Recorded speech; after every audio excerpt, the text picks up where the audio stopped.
Peace, family. Um, Welcome back to the Accountability Corner, where we have conversations with our higher selves that would allow us to hold everybody accountable, but most importantly, ourselves. Today is, for me, 30 days sober. Also, my mother's birthday. Happy birthday, Mama. I love you. Enjoy it. Um, and not wish you, but I hope to see you here for many, many more. Anyway, today I wanted to discuss sobriety a little bit. Uh,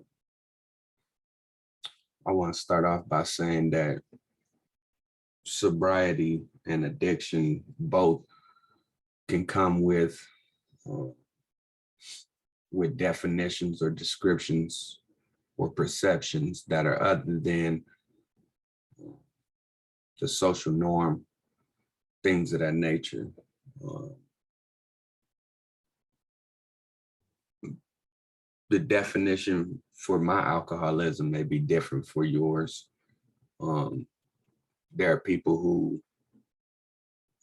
drink more than I did and still um, wouldn't be classified or, still wouldn't be recognized as an alcoholic, still wouldn't be considered an alcoholic. Now, the description I have for that is, or the explanation I have for that is if you deal with a workaholic is not someone who's working at every minute of every day, or they're not working at every moment of every day, but their entire life revolves around them working. So essentially, an alcoholic could be someone who works 60 hours a week. But if you're working just to drink, or if drinking is, the only thing that you have to have as a constant, and you don't mind what else changes. Or, in other words, when your life revolves around drinking, whether you're a functional addict or alcoholic, highly functioning, or whether you're dysfunctional, alcoholism is alcoholism. And when your life revolves around drinking, you're an alcoholic. And these are my opinions, and this is the stuff that I was telling myself. So I had gotten to the point where, I have been reaching out to people, trying to get help from certain people. And it just started to feel like it's a fight that I had to take on my own. And it's kind of like, being in a one-on-one fist fight with a real big and tough opponent. And the thing about that is if I'm fighting somebody really big or too much bigger than me, and I expect for somebody else to jump in to come help me fight this fight of mine, then I might not fight as hard as I would if I wasn't expecting help or assistance. So with that being said, I decided that I would fight this big, tough, brutal opponent with everything in me. And that if help came, then I would accept the help as I needed it. So that's pretty much where I am now. This is not my mother's addiction. This is not my father's addiction. It's not my brother's addiction. It's not my sister's addiction. It's not my friend's addiction. It's mine. So at some point in time, I had to decide that it was more important to me to leave a legacy that is other than one of an addict, one of an alcoholic. And it's for me, while everybody else I would consider to be collateral beneficiaries. Now, what do you mean by that? If you never heard the term collateral beneficiary, all you have to do is look at the term collateral damage and, just flip it backwards, not the letters in the word, but the concept. Collateral damage is when you have such a desire or obligation to bring harm to one person that you don't mind harming the 5 people around them. So if you hit your target is the target, and anybody else that was not the target is considered collateral damage. So in my life, I started to look at things in the opposite way. I'm my target, and I'm going to do things that I can benefit from. And even my children are collateral beneficiaries. A lot of people like to live their life and like to walk around saying everything I do is for my kids. And to a certain degree, that should be, that concept should stick. People should think that everything they're doing should be geared toward their parenthood. And I just had a young lady last night tell me she want to cuddle. I've been telling y'all I'm damn, by myself, lonely, and some more stuff. But I got my son with me, and my son is not, he's not something that I just, excuse me. Let me take a step back because I just want to be real.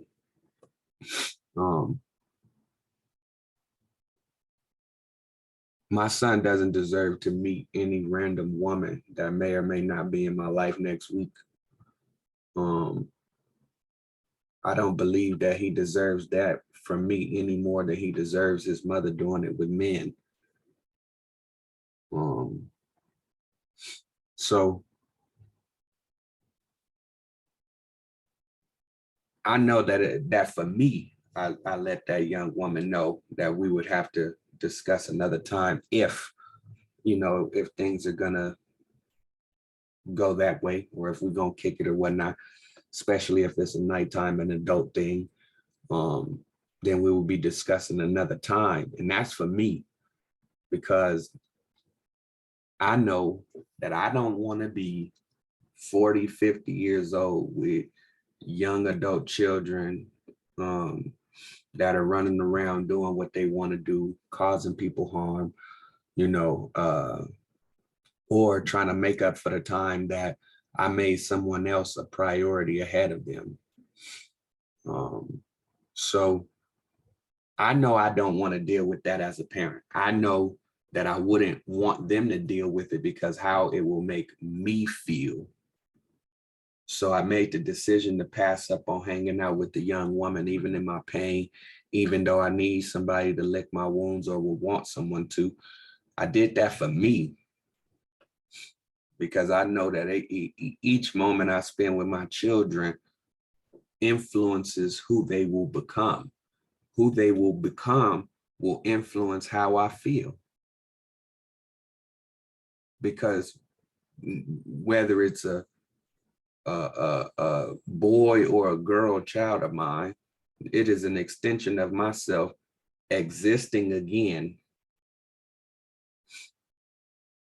And with that being said, I would like the quality of my offspring to be top notch. So one night, and I know a lot of people thinking, oh, it's just one night, you can darn, wait till he go to sleep and you can hang out with her or woo, woo, woo. Nah, that ain't me. Kids wake up in the middle of the night. Kids like to, and especially my kids, because my kids are dealing with living in 2 separate households. So it's not always easy for them to sleep alone. I'm just be real. They got anxiety, separation anxiety like I have. They have abandonment issues, even though both of their parents are here now. There have been times where, certain games have been played and I had to stay away. And that's the funny thing. My kid's mom thought that her keeping the kids away from me whenever she saw fit, and she thought it was a game. She thought all of that was going to make them want to stay away from me. But especially my son hasn't even wanted to leave my side. Believe I got him last Wednesday in preparation to go to Long Beach for my father's wedding the following day, I believe. So it's been over a week that he haven't wanted to, be away from his dad. And that's the stuff I take pride in, and that's the stuff that drives my sobriety.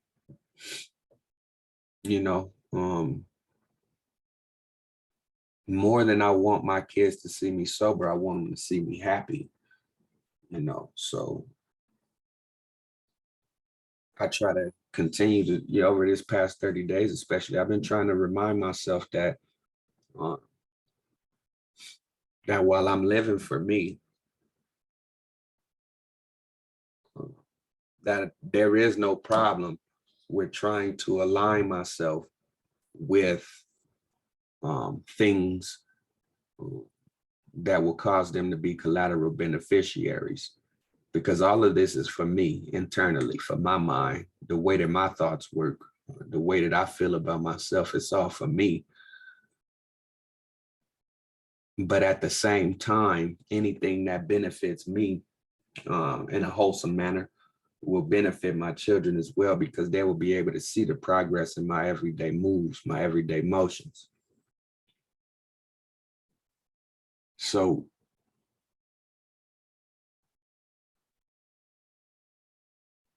I can't tell you any specific situation that drove me to being tired of alcoholism.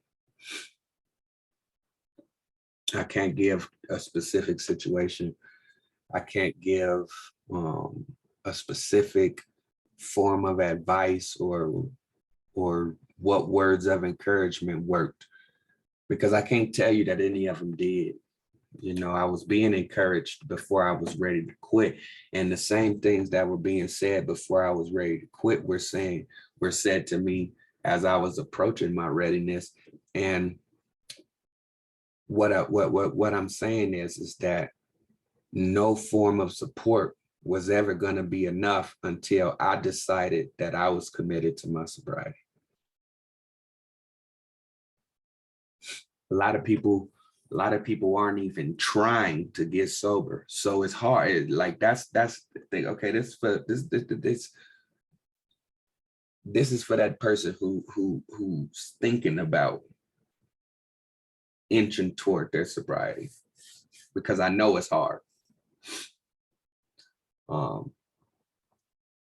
I've been in cities, real small cities, where there's probably 2 or 3 stores that I hadn't bought alcohol from: grocery stores, liquor stores, gas stations, convenience store. Wherever they had it, I was willing to buy it. Now I could go into those same stores for simple things and not even be triggered by the sight of alcohol, because I was ready when I started this time. And I think I might have bounced around a little bit. If I did, oh well. But for anybody who's looking to get sober or thinking about getting sober, I know alcohol is readily available. I know it's advertised heavily through the media, whether it's social media, the commercials on the television, movies, TV shows, etc. So I know that the cards are stacked against you, just like they were stacked against me, and they are still stacked against me, because it only would take one drink to turn into 20, and a few seconds to take one shot could have me on a damn 3 or 4 week binge. So I have to be mindful of that, because it is easy to start thinking that, oh, I haven't had a drink in so long, I can go without it. And one of the reasons why I've been without it is because I've been without it. I know that if I have one drink, I take the chance on having too much that night, or better yet, I'll show you, or I will explain to you an even simpler way for you to get caught behind the 8 ball is you have a drink one day and you let it stay at one drink and you like, cool, see, I knew I wasn't that bad. I had one drink and I was good. I didn't even look for another one. So that next day you have another drink. This time it don't hit you as fast. So you like, you know what? Since I only had one drink last night and I stayed in control, I bet you I could stay in control if I have just one more drink today. So mind you, you had a drink yesterday. You handled yourself cool. Today you had a drink, but it didn't hit you like it did yesterday. So you told yourself, I can have another drink and I'm gonna be fine. So then you have another drink. Then you cut it off at 2. But then the next day you had those 2 drinks, don't hit you the same. So now you gotta have 3. More than likely you're gonna end up on the bench. And that's how it was for me. So, you know, that's my slogan to myself. I know one drink turned into 20. So whether it's 20 tonight or the fact that I'll have 20 drinks in the near future, you know, that didn't work for me. So, you know, and I'm a philosopher. I'm a teacher, I'm a student. I'm a father, I'm a brother, I'm a son, you know, and no specific order for that. But in your inebriation, people have room to discredit the truth, not just your truth, but the truth, because it came out of the mouth of a drunk. Brothers and sisters, I've had people take advantage of me because I was drunk, knowing that I would, I would be so upset with myself for being drunk that I would allow people around me to do whatever they wanted to do, including taking money out of my wallet, not paying me back when they said they would, you know, not fulfilling their duties. Women, yeah, I could be real. I was tired of the fact that I was so lonely that I would go back to a toxic situation or relationship. And then so lonely, back to a toxic relationship. And then I would drink to suppress the fact that I knew I was somewhere I didn't want to be. But I'm so alone. I feel so afraid of being abandoned at times that I tend to cling to or hold more near and more dear than I should someone who is truly not good for me. You know, and I've always had high hopes for women. You know, I think that my mother's absence in my youth kind of created a fantasy of what a woman is supposed to be.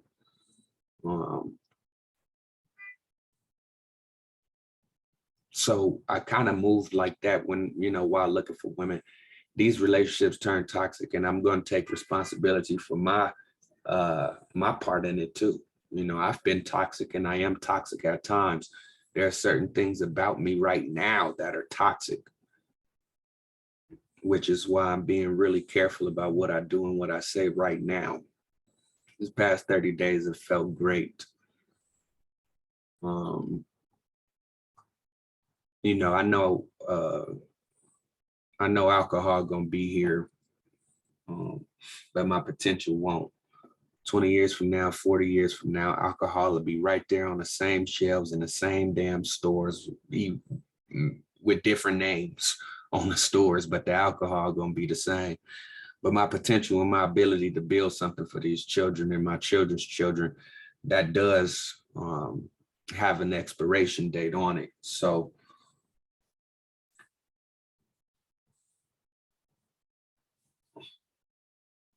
I had to let it go. Now back to the women. With these women, you know, today you have women with an identity and women who are searching for one.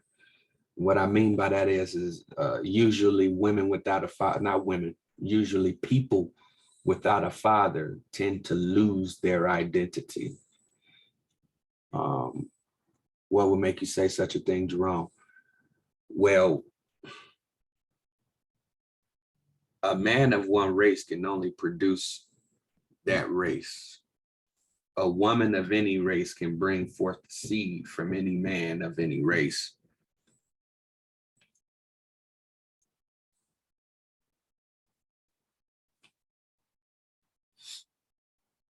So the seed is of the father.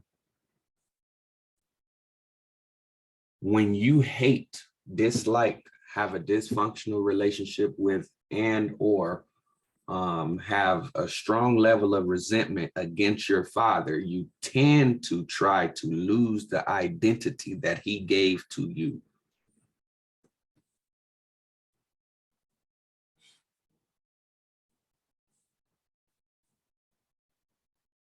Okay. And this is not patriarchy. It's science. It's science. Just like soil from anywhere can grow a seed from anywhere, but certain seeds can only grow in certain conditions. I'm just saying. I'm just saying.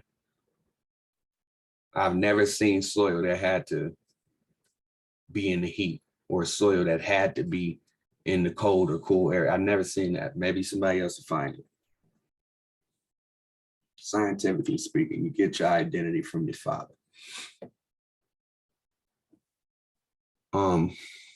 Where was I going with that? Okay, you lose your identity. Once you lose your identity, you're searching for one. So, okay. So I've run into a lot of women who are out of touch with their fathers.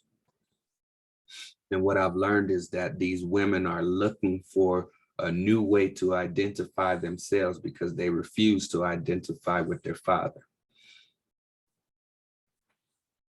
So these relationships turn toxic because I'm a man. I'm a man. Like, let me get that door for you.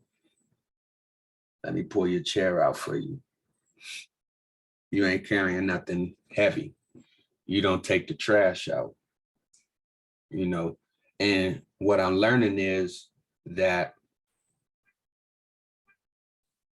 instead of my manliness or my manhood coming in the sense that she can't do certain things, I put a spin on it and say, I would like to do certain things for you. So if she says no, I'll accept it, you know, but if a woman don't allow me to be a man for too long, then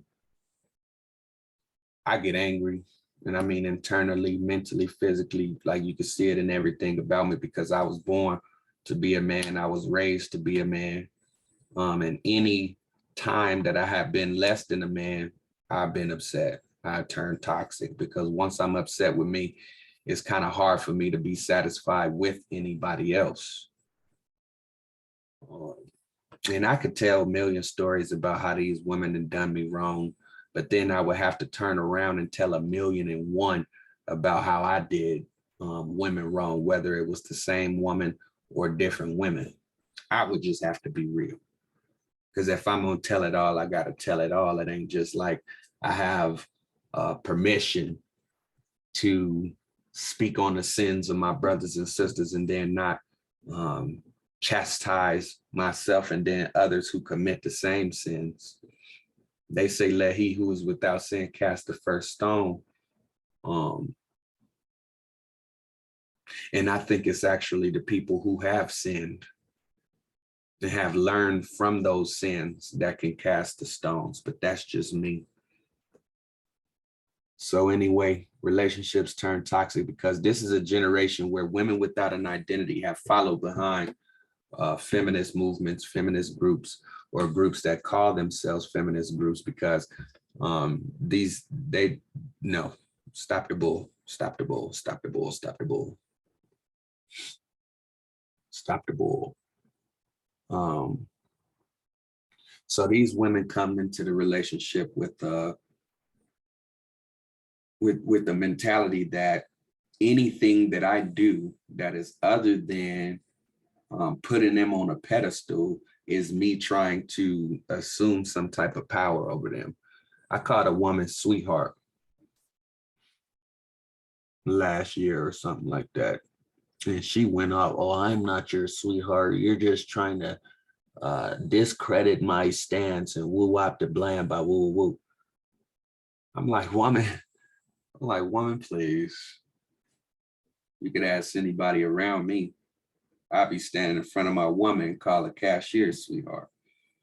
Because I don't, the term sweetheart, I mean, that's just a way for me to express how I feel about women in general. I do feel a softer presence when a woman is around than when a man is around. I do feel that women have nurtured me a little bit more than men have. I do feel like women have shown more of an acceptance of my softer side than men have. So what's up? What's up?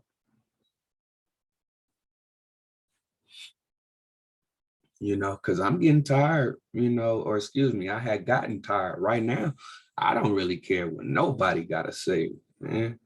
It's a few folks that influence me to be all ears when they get to talking, man.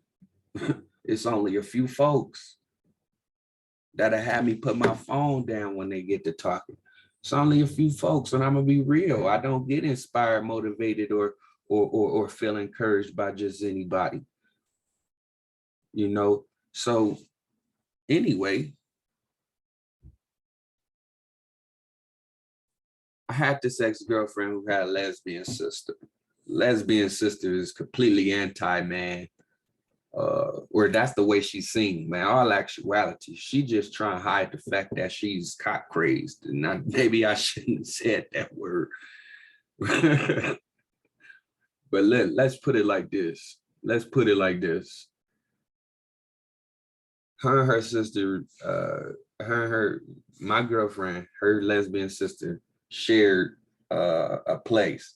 Their rooms was like this it's my girlfriend wall, and the wall, this her room, this her sister room, however, whatever. So one night I expressed myself thoroughly in a sexual manner. Next thing you know, the lesbian sister is talking to her girlfriend about them going to go get toys and stuff to play with in the room. Mind you, I get into that later. But my girlfriend had this mentality that I was trying to be oppressive as a man because I would come in the house and start correcting shit. Like I don't just walk into no room and let no faulty shit stay faulty. That's sitting around kids, letting kids cuss and act a fool and bully each other right in front of me. No, I don't care how long I've known you.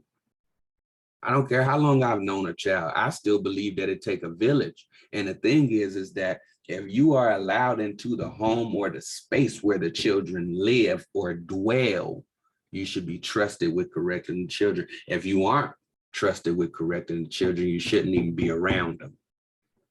And that's for me. If I can't whoop a child, if I can't spank a child, then I don't want to watch them. Now, listen to me this. I'm not saying that I'll whoop or spank children when I babysit. What I'm saying is I need to be able to do it.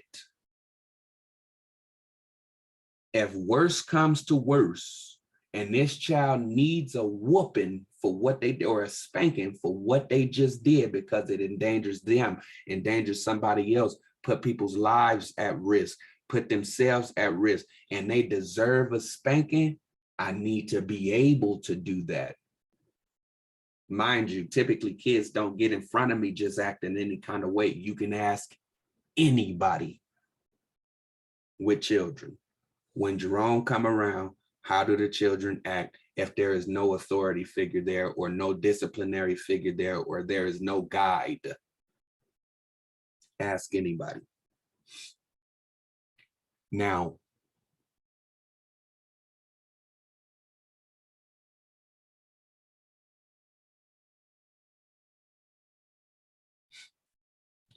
the relationship turned toxic because I believe that there are certain things that a woman should be willing to let a man do to express his manhood.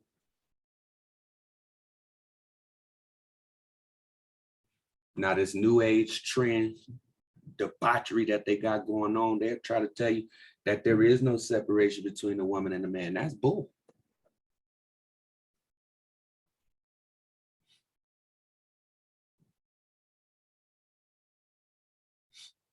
So if I put 2 plus 2 plus 2, and that equals 6, then I put 3 plus 3, and that equals 6. The 2 6s are equal, but the things within the equations for it to get to 6 is not equal at all. I don't know if that's going to make sense to you, but somebody caught that. Somebody caught that. Because if you were to put parentheses around the 2 plus the 2 plus the 2, then you can consider that equation, you can consider that equation to be a person. And then the other equation, 3 plus 3 could be a person. And while the 6s are equal, the problems that got them there were not.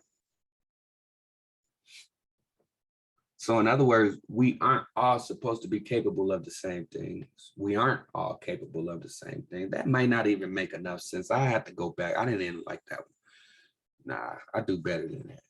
Anyway, just because we're equal do not mean that we are required to do the same things. How about this? If we go to football, 2 players both getting paid the veterans minimum. One of them is a quarterback, one of them is a wide receiver. Now, while their job is to work together and they share the win equally, sure, people talk about the quarterback more, who have to blame, but championship rings come in everybody's size. So in other words, we equally won a championship, but we put in 2 separate types of efforts in order for us to produce what it was that we needed to win the championship. We even practiced separately. The quarterbacks practiced over there and the wide receivers practiced over there. They were separate, but they were equal. Yeah, the quarterback get more love. So if you split hairs, then shit, I need to make another analogy. But my whole point is, yes, I do believe that my woman is equal to me, but I do believe that there are certain times where our input or our opinions are not weighed equally, and they should not be.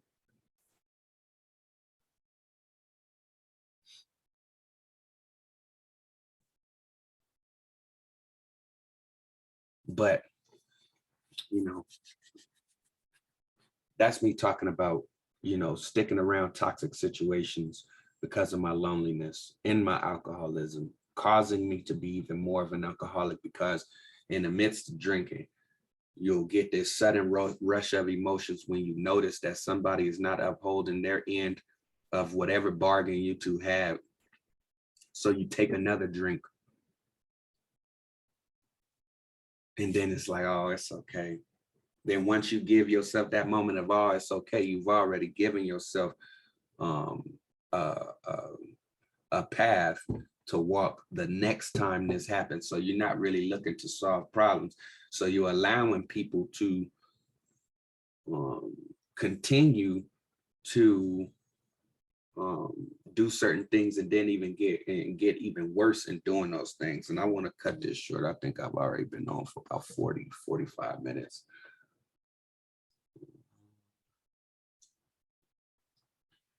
Anyway, um,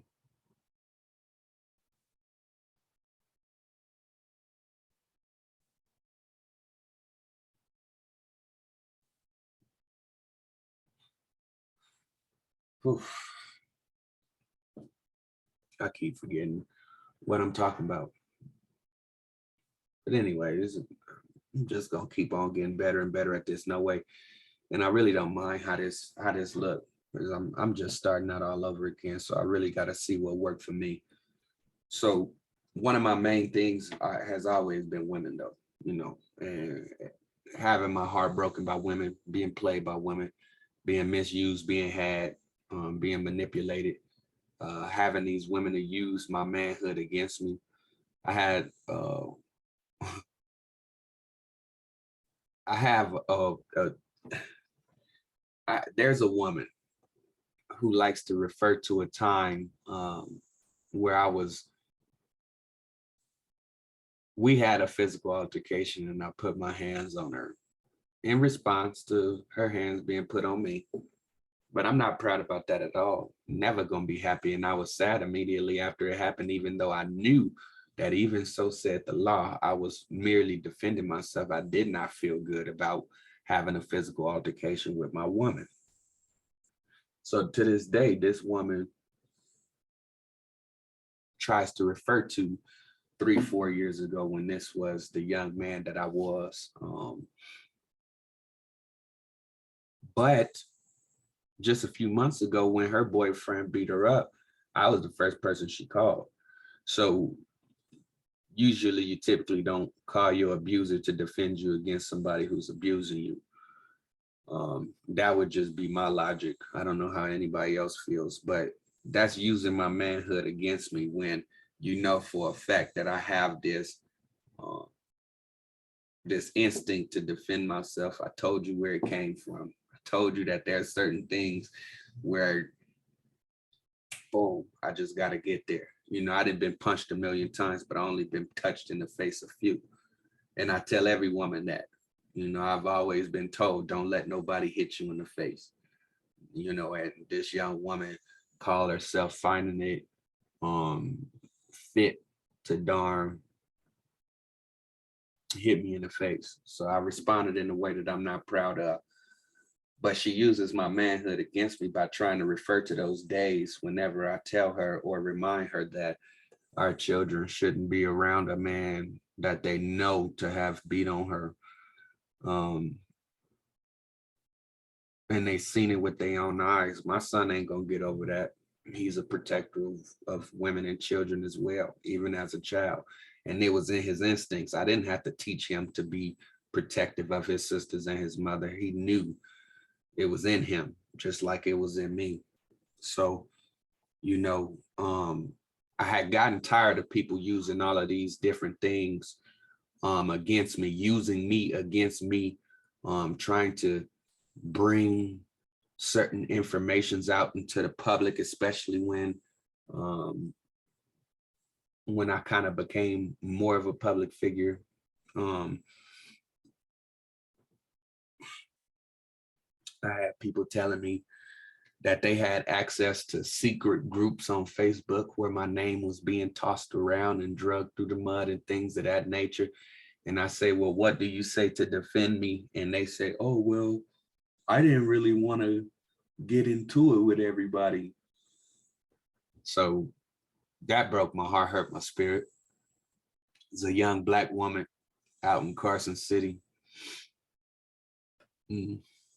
It disappointed me. It disappointed me to see Black women with white men today. I'll be real. Because the seed is of the father. You're already in a community of ailing people. Your mother then probably lied to you about what happened to your daddy. Your mother then probably went down to the damn sperm bank and that's how you was made. And shit, I ain't even trying to be rude or inconsiderate. I'm just trying to let motherfuckers know. I'm tired of seeing Black women with white men. How are you? Let me stop. Let me stop. anyway, me and a certain young lady go to a bar one night. I'm just, I'm kicking with whoever. Mind you, both the chicks that I'm with that night have boyfriends. And this is a part of this stuff drove me to drinking too. Because it's like the stuff I would do while I was drinking, I didn't want to think about while I was sober. So I would just get drunk and end up doing something else to damn think about later. So I'm kicking it with these two young ladies. One of them got a cool boyfriend, her boyfriend cool. We weren't really homies, nothing like that at the time. But this other one is, young Black woman, half white, half Black, gorgeous, fine.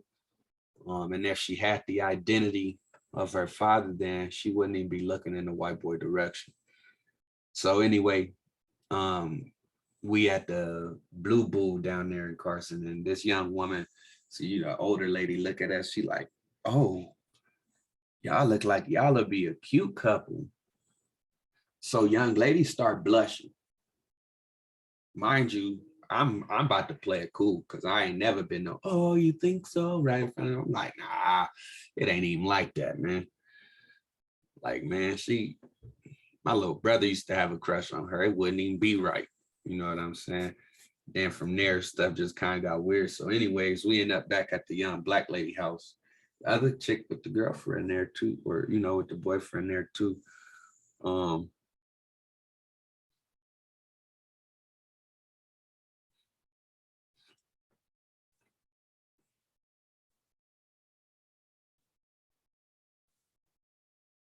So from there, I ain't even gonna lie, alcohol helped me to get obsessed and be obsessed with things too. I was obsessed with the thought that if I would have said something slightly different, then the whole night would have been different.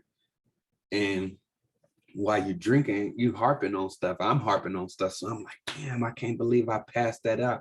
One of the best looking Black women. And, they ain't never dated her and my little brother. He had a crush on her, whatever, but I could have used my public popularity or the fact that I had become a public figure almost overnight. I could have used that to have any woman I wanted. All I needed was a one-on-one conversation. Anything I said in public, that big, somebody better tell Nikki Cassperry.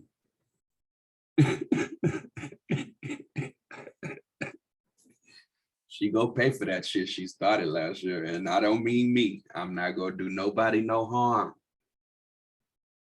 But she will have to deal with what it is that she's been doing and the influence she had over young Black women in this region.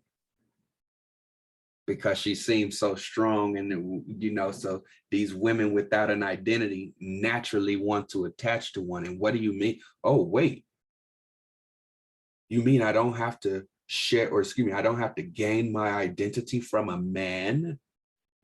Don't forget, most of these women are anti-man because of the problem they have with their fathers. The fact that their mother raised them and their father was gone, they think it was the father, but in all actuality, their mama was the one. Couldn't keep a man.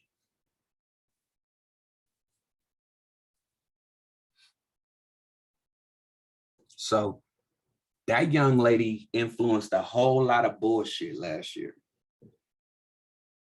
And she had these young Black women out here, because I'm gonna tell you the truth.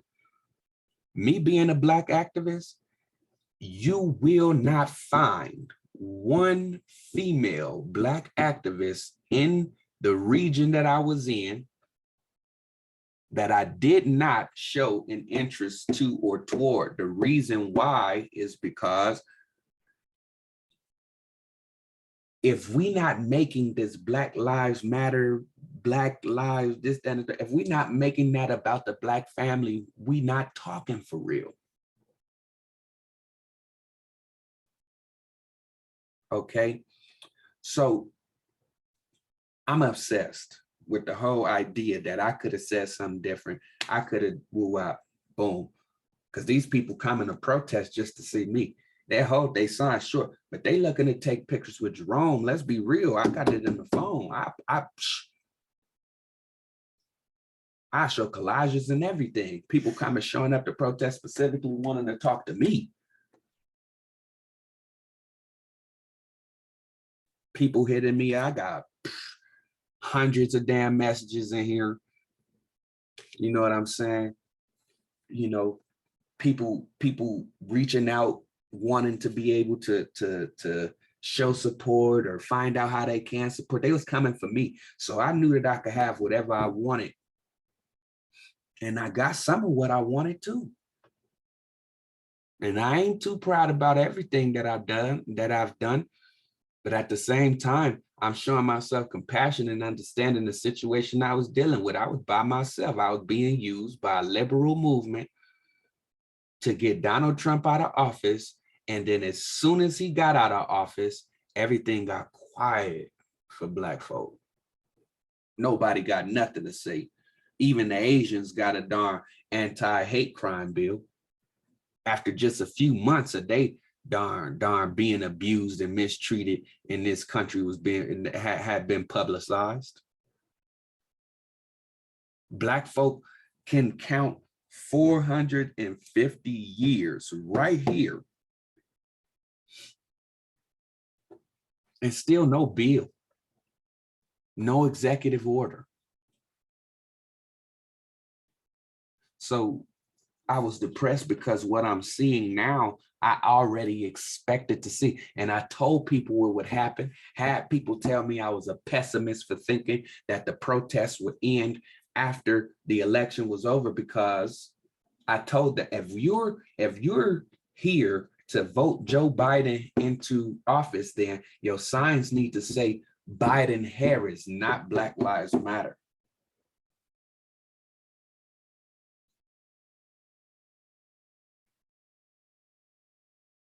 Because when you saying Black Lives Matter, you talking about forever. You're not talking about until November 3rd of 2020. So then the election comes and boom, everybody's silent. Power and Liberation Movement, damn near completely silent. I remember them coming together for the George Floyd Memorial. Haven't seen them since.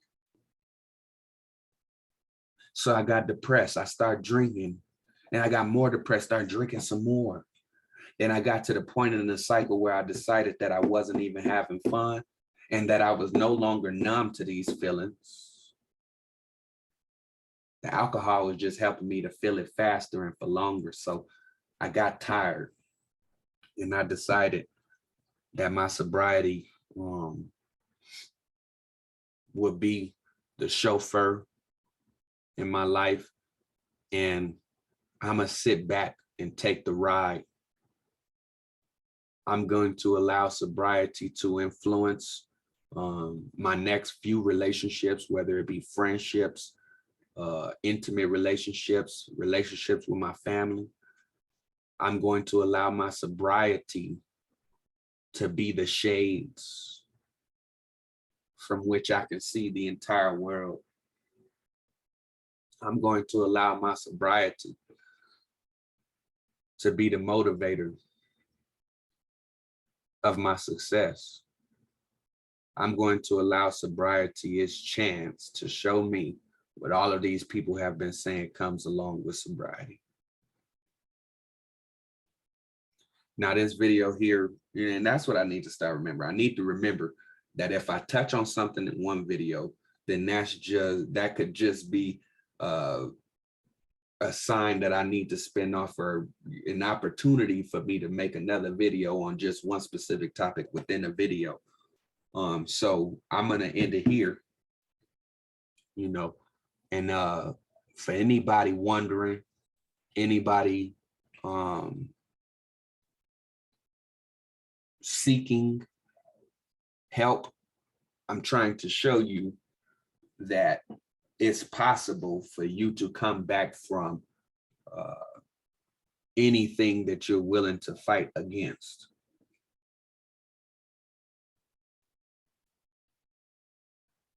I've shown you my pain. I've shown you destructive anger. I've shown you constructive anger. I've shown disappointment. I've shown grief. I've shown failure.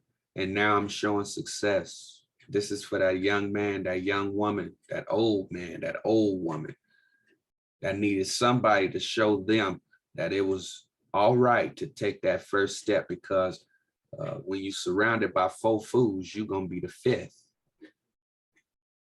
So when you're surrounded by 4 drunks, you're going to be the 5th too.